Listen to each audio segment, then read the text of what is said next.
Hər bir dövlətin gücü yalnız quruda və dənizdə deyil, həm də səmada ölçülür. Azərbaycan üçün isə hava məkanı müstəqilliyin, təhlükəsizliyin və suverenliyin ayrılmaz hissəsidir. 1992-ci ildə Azərbaycan Hərbi Hava Qüvvələri rəsmi olaraq yaradıldı.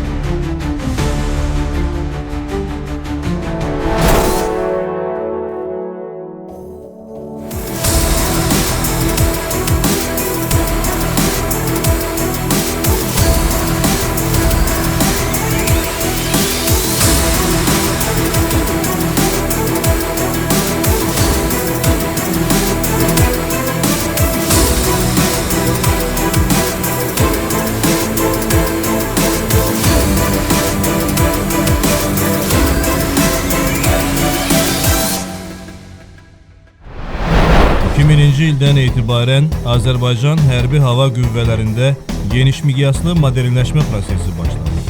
Yeni qırıcı və təlim təyyarələri, döyüş və nəqliyyat helikopterləri, hava hücumundan müdafiə sistemləri silahlanmaya qəbul edildi.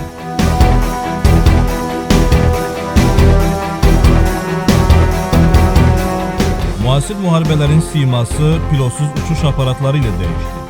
Azərbaycan bu sahədə qabaqcıl texnologiyaları tətbiq edərək kəşfiyyat və zərbə imkanlarını əhəmiyyətli dərəcədə artırdı.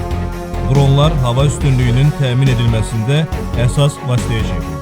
2020-ci ildə Ali Baş Komandan Cənab İlham Əliyevin rəhbərliyi ilə zəfərlə nəticələnən 44 günlük vətən müharibəsində Azərbaycan Hərbi Hava Qüvvələri gücünü bütün dünyaya göstərdi. Dəqiq hava zərbələri, pilotsuz uçuş aparatları və koordinasiyalı əməliyyatlar qələbənin əsas amillərindən biri oldu.